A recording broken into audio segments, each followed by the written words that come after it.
جس نے محمد علیہ الصلوۃ والتسلیم کی اطاعت کی اس نے اللہ کی اطاعت، حضور کی اطاعت کو اللہ نے اپنی اطاعت قرار دی ہے، سبحان اللہ، حضور کی غلامی کو اللہ نے اپنی محبت سے تعبیر کیا ہے۔ سبحان اللہ، دیکھیں جب غم ہوتا ہے نا انسان کو غم، اس وقت ہمیں اللہ بڑا یاد آتا ہے، یہ انسان کی فطرت ہے، جب غم ہو تو اللہ یاد آتا ہے۔ قرآن پاک میں بھی جب اس کو انسان کو کوئی تکلیف پہنچتی ہے نا تو اس وقت کہتا ہے کہ میاں اللہ کی طرف سے ہے، اور جب کوئی خوشی پہنچتی ہے تو اس وقت اپنا نام لیتا ہے کہ میرا ہے اتنا کمال، میں اتنا علم حاصل کیتا، میں اتنی محنت کی تھی، میں کیتا، پھر اپنا ہنر دکھانے لگ جاتا ہے۔ تو غم میں اللہ یاد آتا ہے، خوشی میں بھی جس دن ہمیں اللہ یاد آنا شروع ہو گیا تو سمجھیے ہم ہدایت کی راہوں پہ چلنے کے قابل ہو رہے ہیں۔ سبحان اللہ، کیا بات، خوشیوں میں بھی اللہ کو یاد رکھنا چاہیے۔ ہماری نیچر یہ ہے کہ جب ہم مصائب میں پھنس جاتے ہیں تب تو ہمیں واعظ و نصیحت، مثال کے طور پر فوتیدگی ہو جاتی ہے تو اب ہمارا دل ہوتا ہے قرآن پڑھا جائے جی، واعظ و نصیحت ہو جی، دعاؤں کا اہتمام ہو جی، صدقہ خیرات ہو جی، وہ ساری توجہ ادھر ہوتی ہے۔ اور جب خوشی آتی ہے اس وقت ہمیں مطلب قرآن کی طرف، حدیث کی طرف، واعظ کی طرف، نصیحت کی طرف، ثنا خوانی کی طرف، ہاں جی، جذبہ توحید کی طرف، ختم نبوت کے عقیدہ کے تحفظ کے، اس طرف پھر ہمارا ذہن چھوڑی جاتا ہے۔ اس وقت ہم کہتے ہیں بس یہ خوشی ہماری جانب سے ہے اور تکلیف اللہ کی جانب سے ہے۔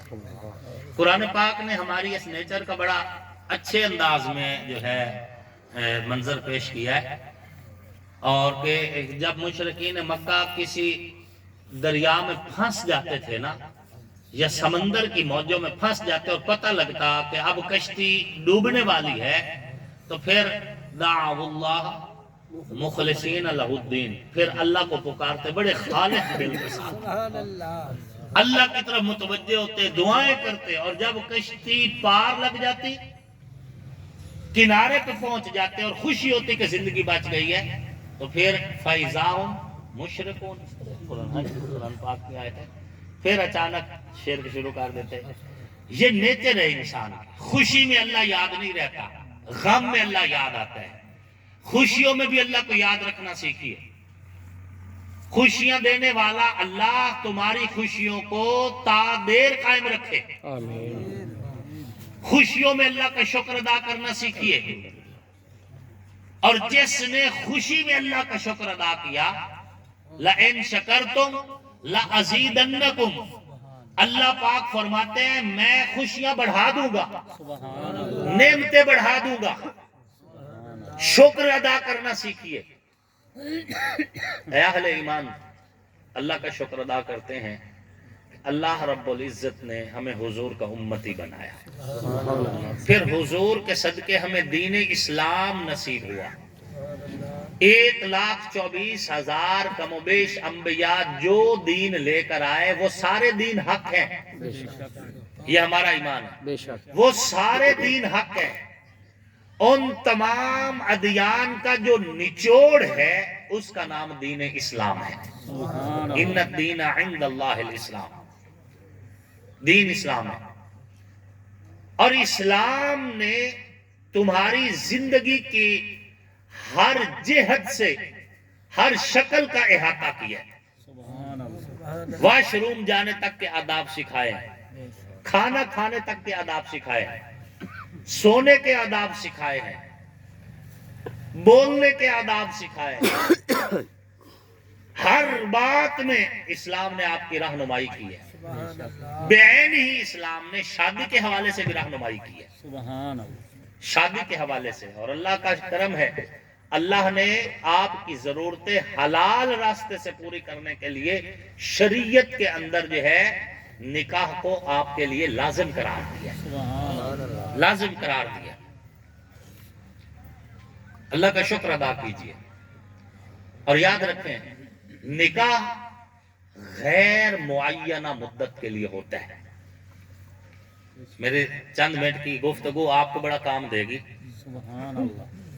غیر معینہ مدت کے لیے، اس میں مدت متعین نہیں کی جا سکتی۔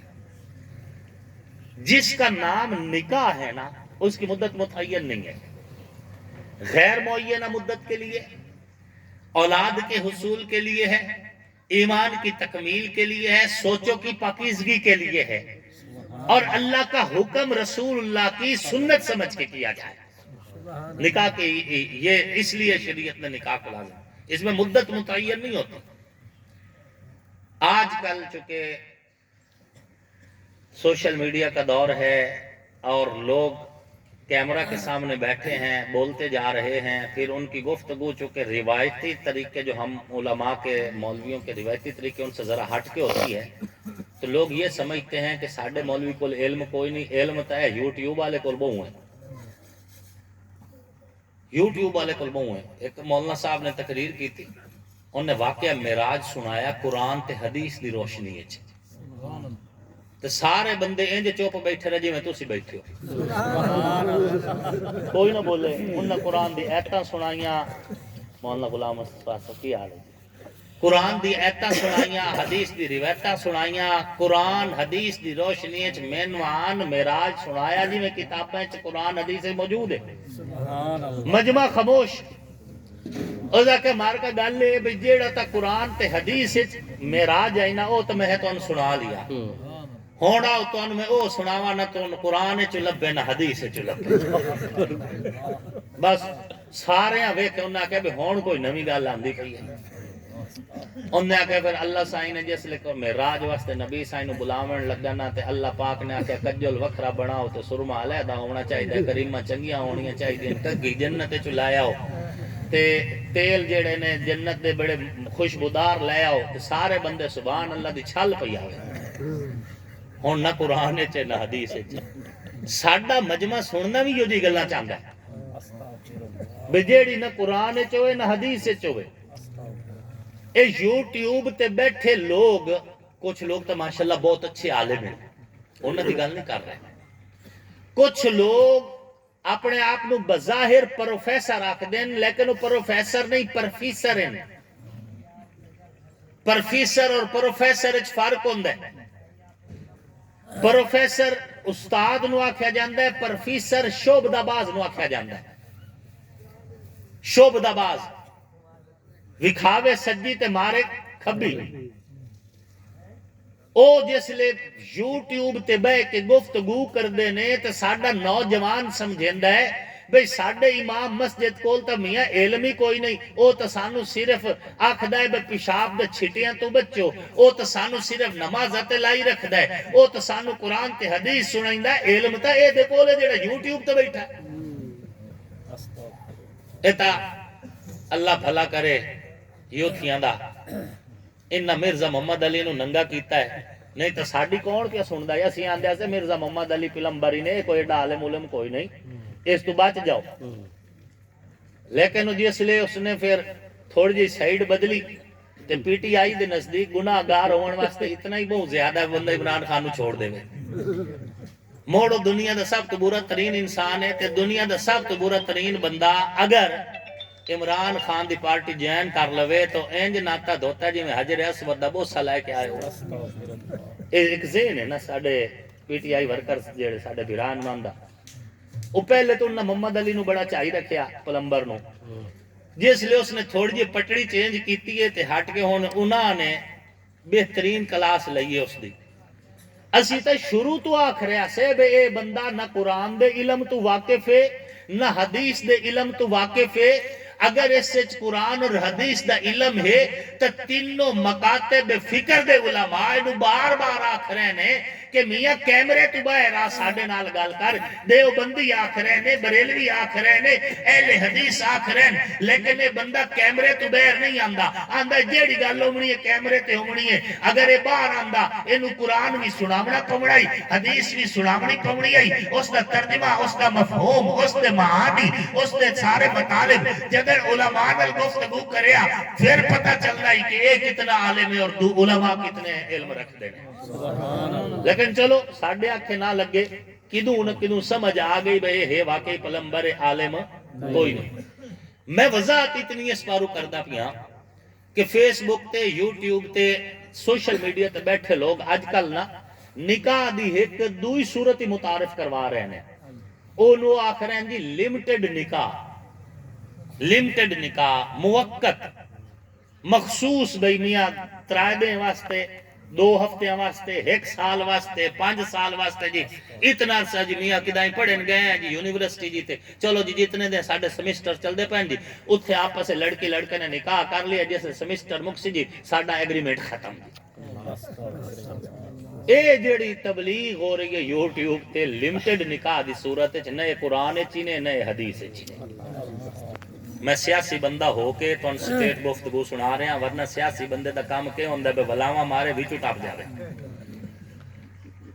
لمٹڈ نکاح دا تصور ہی نہیں،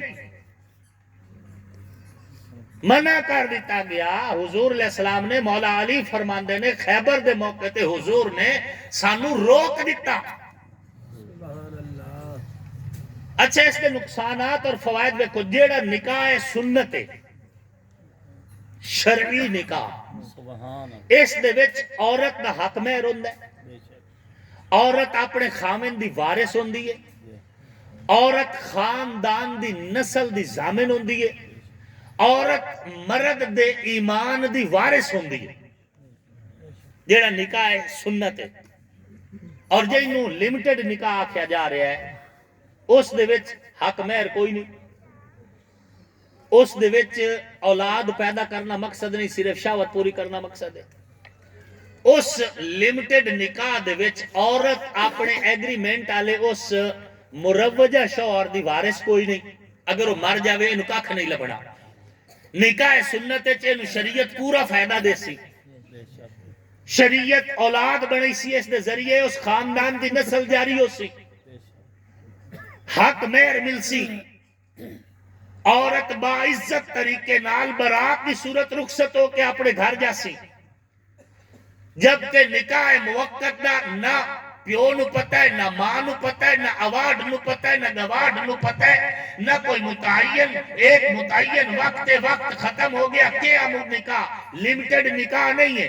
نکاح ہوا ہے جس نو سنت آکھیا جاندہ ہے، اور سنت نکاح غیر موقت ہوندہ ہے، غیر معینہ مدت واسطے ہوندہ ہے، وہ دی مدت متعین کوئی نہیں ہے۔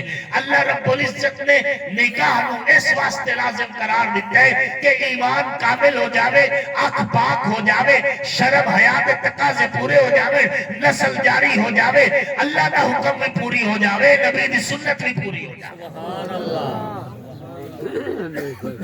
اس واسطے نکاح لازم قرار دیتا گیا، اللہ دا حکم بھی پورا ہو جاوے، حضور دی سنت بھی پوری ہو جاوے۔ نکاح اس واسطے